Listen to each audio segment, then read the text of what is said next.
오늘 금요 성령 집회 오신 여러분 진심으로 환영하고 축복합니다. 이번 한 주간 열매 맺는 삶을 살게 하소서라는 주제로 여러분들 특별 새벽 기도회 잘 하고 계시지요? 많은 열매 맺고 계신 줄로 믿습니다. 이제 아침 저녁으로 많이 쌀쌀해졌는데 하나님 앞에 뜨겁게 기도함으로 우리 몸과 마음이 다 불받아서 오히려 더 뜨거운 함성으로 세상을 향해서 소리치며 풍성한 열매 맺는 저와 여러분 되시길 바랍니다. 오늘 본문 말씀은 페르시아 왕 아닥사스다 시절에 왕의 술관원이었던 느헤미야가 예루살렘 성이 무너졌다는 소식을 듣고 이스라엘 백성들을 위해서 금식하며 기도했던 이야기. 그가 누구인가?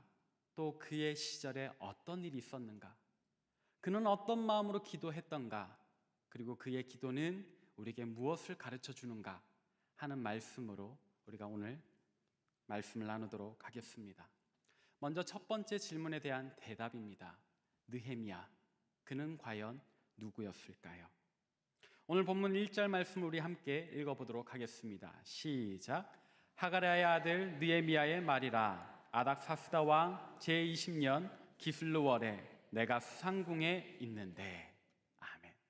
여기 보니까 먼저 느헤미야가 어느 가문 누구의 아들인지가 나옵니다. 하가랴의 아들이라.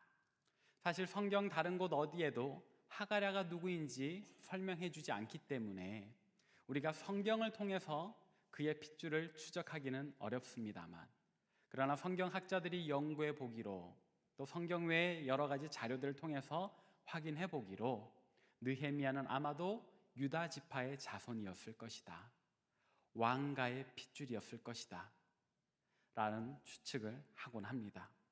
그리고 그는 오늘 본문 속에서 어떤 사람인가? 아마도 우리에게 잘 알려진 별과 같던 여인인 에스더의 남편 아하수에로 왕의 아들이 바로 아닥사스다 왕인데, 이 에스더의 양아들인 아닥사스다 왕 시절에 술관원장을 맡았다. 이 시대의 술관원장은 어떤 존재인가? 왕이 마시는 술잔을 담당하는 그런 고위 관료이죠. 그 당시에 왕을 암살하려는 시도가 많았습니다. 그 중에 흔했던 방법이 왕의 술에 독을 타서 독살하는 방법이었죠. 그렇게 왕의 술관원장은 이 술잔을 보관하고 또 왕이 마실 술을 미리 시음해서 왕의 생명을 지키는 존재, 또 한편으로는 왕이 술을 마시는 그 시간에 옆에 있으면서 왕의 고민, 특별히 나라의 정사를 논하는 그런 고민을 함께 나누는 그런 조언자의 역할, 또 때로는 자객이 직접 침투했을 때 왕의 경호 임무를 맡아야 했던 그런 존재, 그것이 바로 오늘 본문에 나오는 술관원장의 모습입니다. 굉장한 신뢰를 받는 사람, 페르시아 그 당시의 패권의 지도자가 이 정점, 권력의 정점에 있는 그 사람이 가장 신임하는 존재가 바로 이 술관원장이지요. 한편 이 술관원장은 마음만 먹으면 왕의 뒤에서 온갖 정치적인 권력을 휘두를 수도 있었다. 그렇기에 어떤 면에서는 왕보다도 더 조심하고 신경 써야 하는 사람이 바로 이 술관원장입니다. 그런데 느헤미야, 그는 유다 지파 사람이기에 포로였을 텐데, 그의 신분은 페르시아의 포로였을 텐데 그는 어떻게 이렇게 높은 자리에까지 올랐을까요? 아마도 추측하기로는 아까 말씀드렸던 것처럼 별과 같이 빛나는 여인 에스더가 오늘 아닥사스다 왕의 양어머니였을 것이라 추정하기 때문에 에스더가 바로 오늘 느헤미야를 이렇게 높은 자리에까지 앉혀주지 않았나라는 생각을 해봅니다. 그러면 느헤미야는 에스더 눈에 어떤 모습이었기에 이런 자리에까지 있었을까? 우리가 잘 알다시피 모르드게를 통해서 잘 훈련받고 교육받았던 믿음 있고 교양 있는 여인인 에스더가 추천한 사람이니 느헤미야의 믿음도 역시 그에 걸맞게 바른 믿음이었을 것이다 하고 우리가 추측할 수 있었겠습니다. 자, 그러면 두 번째 질문입니다. 그의 시대에 예루살렘에 어떤 일이 있었는가? 오늘 본문 말씀에 보니까 느헤미야가 수산궁이라고 하는 곳에 머뭅니다. 수산이라고 하는 도시가 있고 거기에 궁궐이 있습니다. 왕이 겨울이 되면 여기 와서 머물면서 국가 정사를 이루어 갑니다. 그때의 이 수산궁을 미리 준비하고 있던 느헤미야. 그런데 느헤미야의 아는 사람, 하나니라고 하는 사람이 두어 사람과 함께 끔찍한 몰골을 하고서 수산 도시에 들어오는 겁니다. 그의 모습은 남루합니다. 아니 처참합니다. 큰 상처를 입고 찢어진 옷을 입고 나타난 겁니다. 그 계절은 바로 11월 말에서 12월 초쯤입니다. 한참 칼바람이 부는 그때에 제대로 된 옷도 없이 오랜 세월 굶은 것 같은 모습으로 하나니가 나타났습니다. 그가 어디서 왔는가 물어봤더니 예루살렘에서부터 쉬지 않고 왔다고 합니다. 예루살렘과 수산은 약 1600km가 떨어져 있는 곳. 그 거리를 거진 맨몸으로, 상처 입은 몸으로 맨발로 뛰어왔다고 합니다. 도대체 무슨 일이 있었는가? 느헤미야가 물어보니 예루살렘이 멸망했다고 합니다. 끔찍한 소식이 느헤미야의 귀에 들려옵니다. 무슨 소리야? 예루살렘이 왜 멸망해? 다시 좀 얘기를 해봐. 제대로 좀 얘기를 해봐. 하나니가 한번 숨을 고르고 이야기를 전합니다. 처음 스룹바벨이라는 사람이 예루살렘으로 돌아가서 1차 포로 귀환 때 돌아가서 성전의 기초를 놓았습니다. 그때로부터 오늘 본문까지는 약 92년의 시간이 흘렀습니다. 이 92년의 시간 동안 유대인들은 힘겹게 예루살렘에 돌아가서 성전 기초를 놓고 성전을 쌓아 올렸습니다.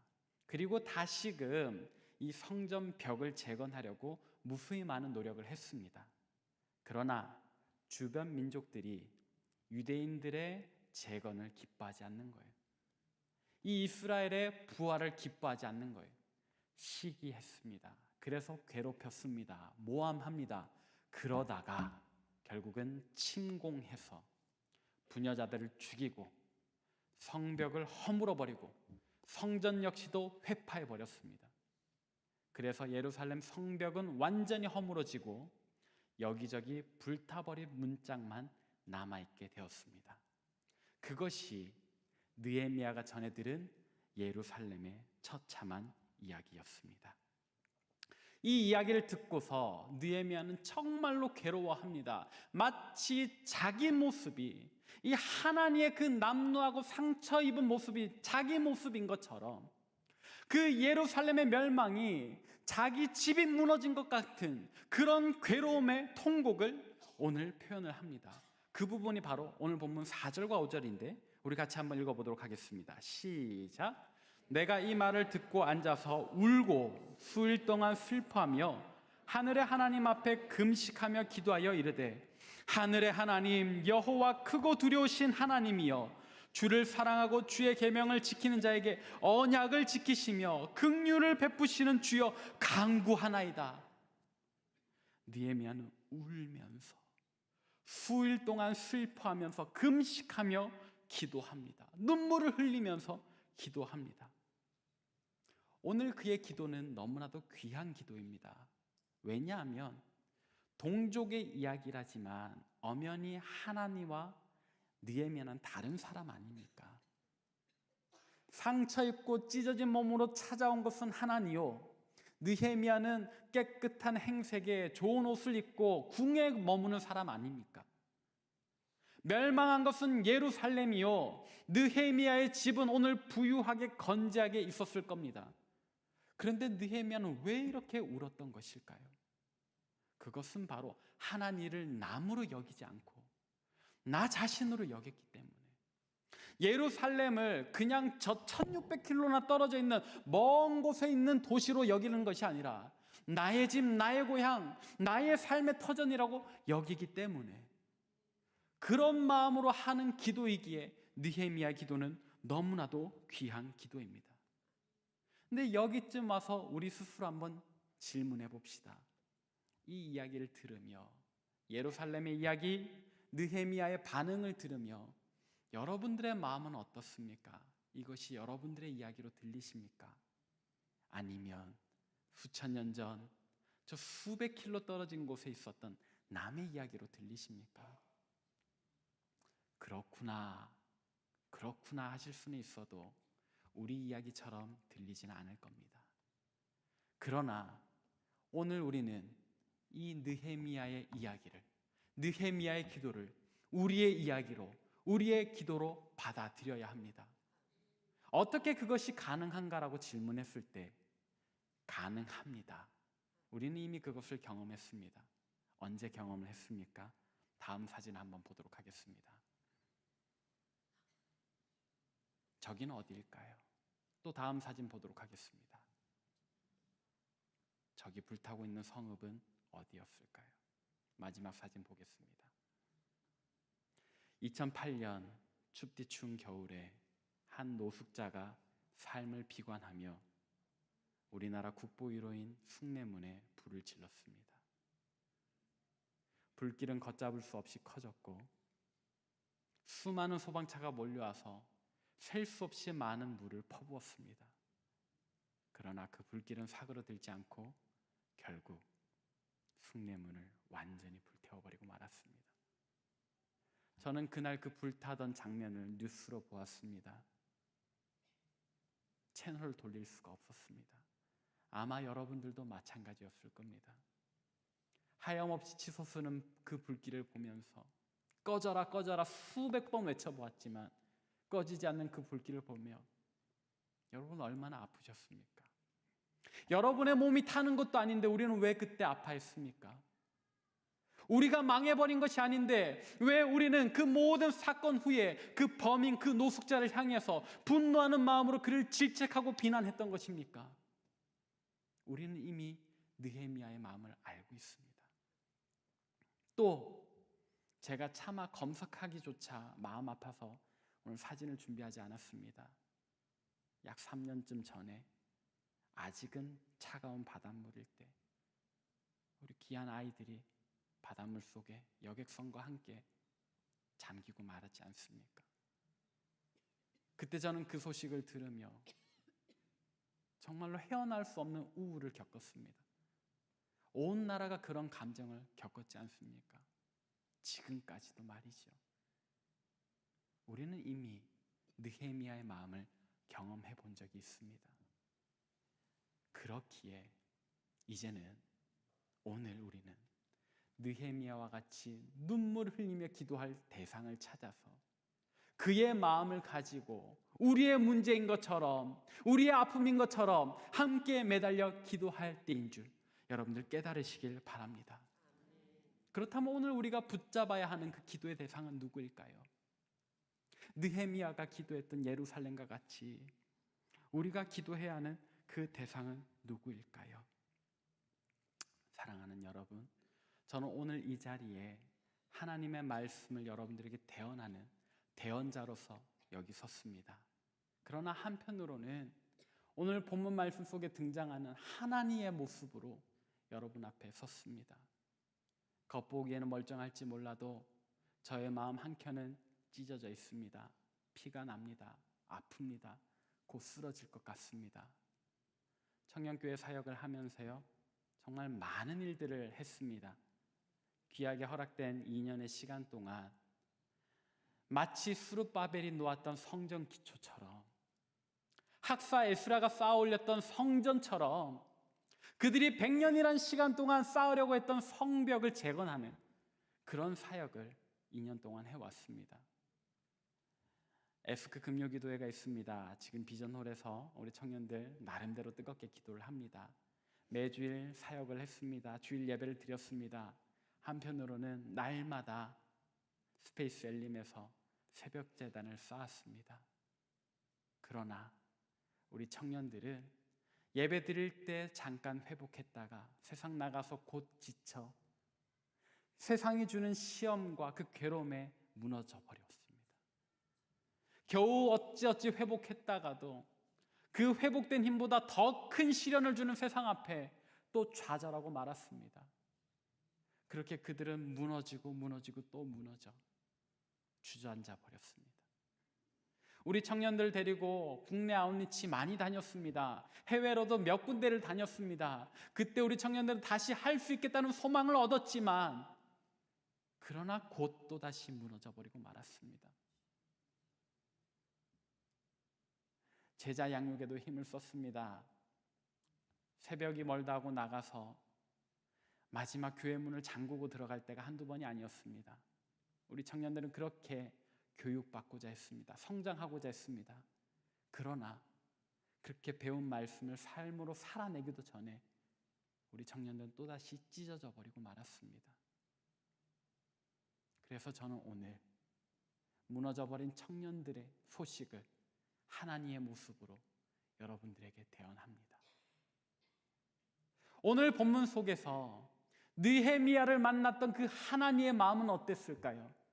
느헤미야 앞에서 하나님은 어떤 말을 했을까요? 저는 알 것 같아요. 여러분들은 느헤미야입니다.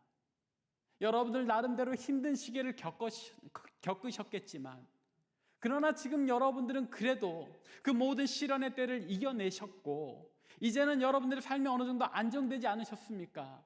기도할 수 있는, 타인을 위해서 기도할 수 있는 힘이 있고 도울 수 있는 어떤 능력이 있지 않습니까? 제게는 여러분들이 오늘 말씀 속에 나오는 느헤미야와 같습니다. 저는 찢어진 하나님입니다.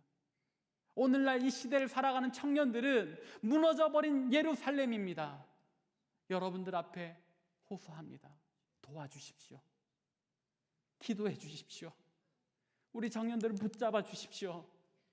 여러분들이 기도하지 않으면 이 시대, 이 도시의 청년들은 무너질 수밖에 없습니다.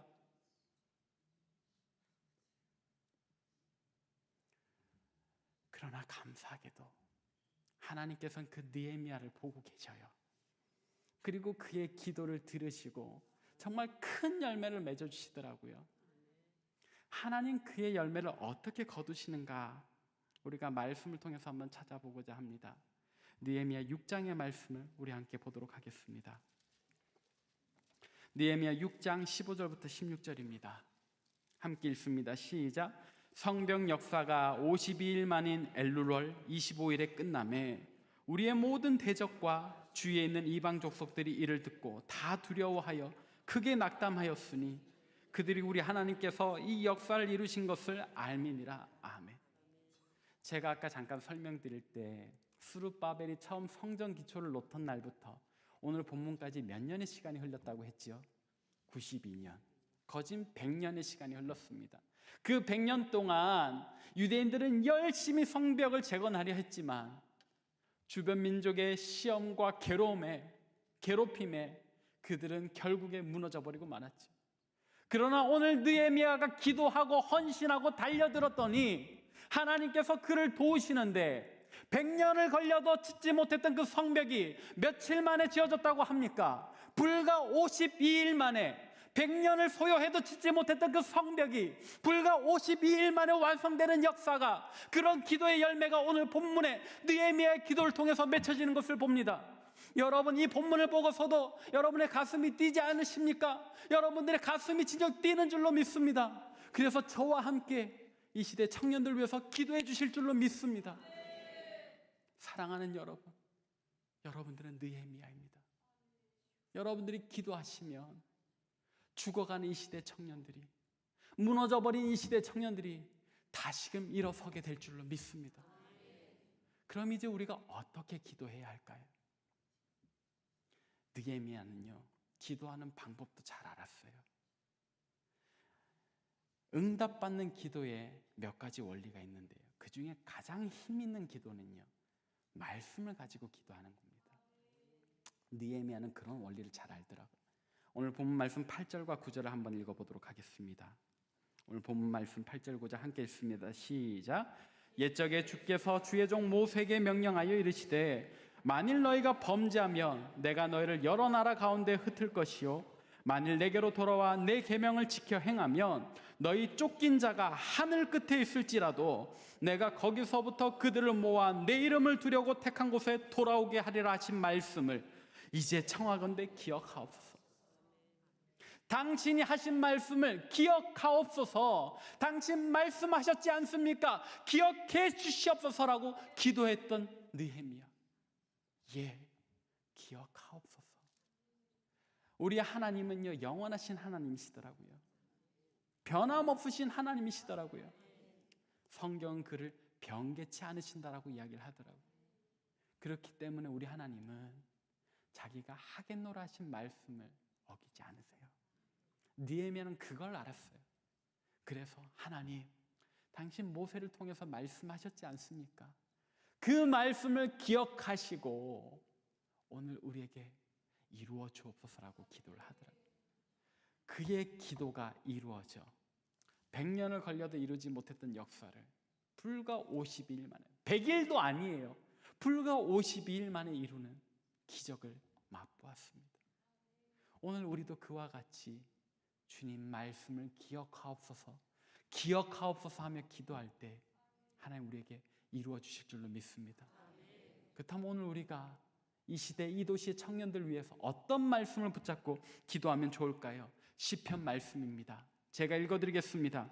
주의 권능의 날에 주의 백성이 거룩한 옷을 입고 즐거이 헌신하니 새벽 이슬 같은 주의 청년들이 주께 나오는도다. 아멘. 새벽 이슬 같은 주의 청년들이 주께 나오는도다라고 선포하게 하셨으니 하나님 이 말씀을 기억하사 정말로 이 시대 청년들이 새벽 이슬 같이 나오게 하옵소서라고 기도하십시다. 사도행전 말씀이 또 있습니다. 제가 읽어드리겠습니다. 하나님이 말씀하시기를 말세 내가 내 영을 모든 육체에게 부어주리니 너희 자녀들은 예언할 것이요 너희 젊은이들은 환상을 보고 너희 늙은이들은 꿈을 꾸리라. 하나님 이 말씀을 기억하사 우리 자녀들은, 또 우리 젊은이들은, 또 우리 늙은이들은 하나님께서 꿈꾸게 하리라 말씀하신 그 말씀대로 이루어 주옵소서라고 기도하십시다. 요한의 말씀도 있습니다. 제가 봉독하겠습니다.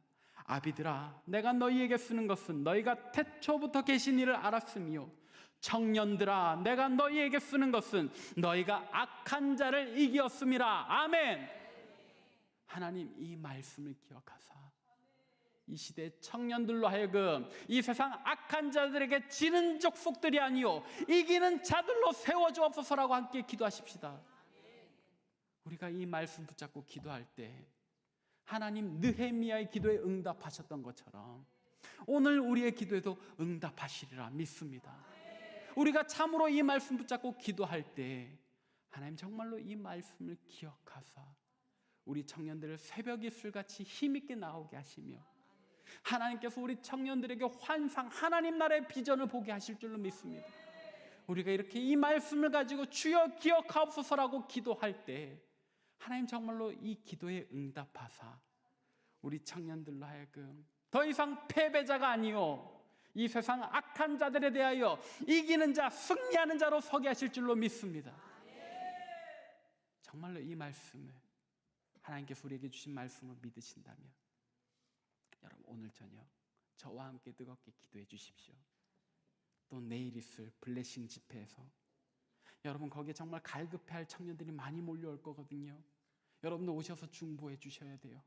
무너져 있는 그 청년들이 살아보겠다고, 영적으로 회복하겠다고, 부흥을 경험하겠다고 모인단 말입니다. 여러분 함께 와주십시오. 또 어웨이크 집회가 있습니다. 우리 청년들이 이 자리에서 청주 지역 모든 청년들을 초대합니다. 여러분 함께 오셔서 하나님이 예배하시며 오늘 이 말씀 붙잡고 함께 기도해 주십시오. 우리가 오늘 저녁에 또 내일 블레싱 집회에서 어웨이크 집회에서 함께 기도할 때 정말로 하나님의 놀라운 역사가 이 시대 우리 청년들을 덮어주실 줄로 믿습니다. 살아계신 하나님 아버지, 하나님의 은혜를 갈망하며 이 시간 주님 앞에 나와 말씀 앞에 엎드리고 부르짖고 기도하는 주의 백성들을 주님께서 한 사람 한 사람 품어주시고 주님의 한량없는 은혜로 축복하여 주시옵소서. 하나님 특별히 이 시대의 젊은이들 청년들을 바라보며 애통해하는 마음으로 기도하였습니다. 주님 간절하게 호소하는 그 하나님의 그 간절한 호소를, 그 부르짖음을 듣고 비통해하며 찢어지는 가슴을 가지고 그곳에 가서 하나님 성문을 수축하였던 느헤미야 같은 그 심정을 가지고 저희들이 이 땅의 청년들을 바라봅니다. 아버지 하나님, 이 땅에 많은 청년들, 이 땅에 많은 젊은이들, 우리 학생들을 주님께서 불쌍히 여겨 주시옵소서. 하나님, 꿈을 잃어버리고 비전을 상실한 채 살아가는 우리 젊은이들이 있습니다. 잘 해보려고 노력을 하지만 너무나도 세상적인 그런 장벽들이 높고 세속적인 쾌락과 유혹이 너무나도 강렬합니다. 하나님 아버지, 저들을 모든 악한 마귀 사단의 사슬로부터 주님께서 건져 주시옵소서. 주님의 강한 손과 편팔로 저희들을 지켜 보호하여 주시옵소서. 특별히 내일 있을 블레싱 청주 집회 가운데 성령 하나님의 강권적인 역사와 불기둥과 구름기둥과 같은 하나님의 보호하심이 있게 되기를 원합니다. 하나님, 많은 기독 청년들이 구름대같이 모일 수 있게 주님 역사하여 주시옵소서. 저들의 마음을 움직여 주시옵소서. 저들의 약속과 스케줄도 주님께서 조정하여 주시옵소서. 특별히 많은 교회가 연합하는 시간들 될 수 있게 도와주시옵소서. 청년들만이 아닙니다. 저들을 바라보며 애통해하는 우리 모든 부모 세대들, 많은 아버지 하나님, 우리 어른들이 함께 모여서 저들의 앞길을 축복하게 하시고 중보하게 하시고 청주 땅의 성시화를 위해서 뜨겁게 부르짖고 기도하는 아름다운 복된 시간 될 수 있도록 주님 역사하여 주시옵소서. 하나님 말씀을 증거하실 유인근 목사님과 하나님 게스트와 모든 진행 순서, 모든 아버지 시간들마다 성령 하나님께서 함께하여 주시어서 물 흐르듯이 모든 것들이 잘 진행될 수 있도록 주님께서 축복하여 주시옵소서. 그리하여 모든 영광 하나님께만 아버지 올려드릴 수 있도록 주님께서 인도하여 주시옵소서. 우리가 믿음을 가지고 나라 민족을 위해서 기도하였고 우리 교회를 위해서 기도하였고 하나님, 우리의 모든 삶의 개인적인 기도 제목들을 놓고 하나님 앞에 간구하였습니다. 특별히 하나님, 열매 맺는 인생 되게 하여 주시옵소서. 주님, 한 해를 매듭을 지어가며 우리에게 주신 많은 풍성한 열매들을 더 잘 거두게 도와주시고 아름답고 정성껏 아버지 하나님 모아서 주님 앞에 아버지 최상의 열매를 올려드릴 수 있는 우리 모든 성도님들 되게 주님 역사하여 주시옵소서. 우리 상담교회가 계속해서 예배가 중심이 된 선교적 교회가 되어지기를 원합니다. 시니어 선교학교에 많은 분들이 함께 등록을 하여서 인생의 후반전 마지막 황금기를 어떻게 보낼지 결단하고 배울 수 있는 기회를 주신 것 감사를 드립니다. 하나님, 계속해서 우리 상담교회가 정말 선교에 불일 듯 하나님 영적인 부흥이 일어날 수 있게 도와주시옵소서. 하나님, 원근각지에 흩어져 있는 모든 선교사님들의 그 안보와 또 모든 사역 가운데도 주님께서 함께해 주시기를 원합니다. 200여 명의 우리 임직자들, 하나님 영과 육과 모든 마음이 정신이 온전하게 준비가 되어서 하나님 앞에 결단하는 귀한 임직 예배가 될 수 있도록 주님께서 축복하시고 역사하여 주시옵소서. 아버지 하나님, 내일 있을 온가족 새벽 예배와 또 주일날 있을 추수감사 예배 가운데도 주님께서 함께하여 주시고 하나님, 우리의 예배를 주님께서 기뻐 받으실 줄로 믿습니다. 하나님, 솔로몬 성전에 가득했던 여호와의 영광이 하나님 모든 공간과 장소와 시간마다 가득가득 운행하여 주시옵소서. 예배를 통하여 모든 잠자는 영혼들이 깨어나게 도와주시고 예배를 통하여 죽은 영혼들이 살아날 수 있게 도와주시고 하나님, 예배를 통하여 아버지 컬컬하고 답답한 모든 심령들의 마음속에 하나님 진리의 생수로 말미암아 영원한 해가람을 얻을 수 있도록 성령 하나님 축복하시고 역사하여 주시옵소서. 아버지 하나님, 이 좋은 교회에서 예배를 드리고 믿음 생활할 수 있도록 기회 주신 것 감사를 드립니다. 언제나 기도의 자리를 지키게 도와주시고 예배의 자리, 은혜의 자리를 지키는 하나님의 거룩한 백성들, 심령들 될 수 있도록 주님 축복하시고 역사하여 주시옵소서. 이전에도 귀한 물질 주님 앞에 올려드린 손길들 위에 하늘의 신령한 복과 땅의 기름진 복으로 넘치도록 부어 역사하여 주시고 그의 물이 쓰여지는 모든 곳마다 하나님의 나라가 힘있게 확장되게 축복하여 주시옵소서. 이제는 우리 주 예수 그리스도의 크신 은혜와 하나님 아버지의 극진하신 사랑하심과 성령님의 교통하심의 역사가 오늘 주신 말씀 마음속에 새기고 이 땅의 청년들을 바라보며 불일 듯 정말 타는 가슴으로 기도하며 저들을 중보하며 언제나 귀한 믿음의 동역자 되기를 소망하는 이 자리에 모인 모든 사랑하는 주의 백성들, 그들의 가정과 일터와 건강과 자녀들의 앞길 위에와 우리 상당교회와 이 나라 민족 흩어진 모든 열방 위에 이제로부터 영원토록 함께 하시기를 간절히 축원하옵나이다. 아멘.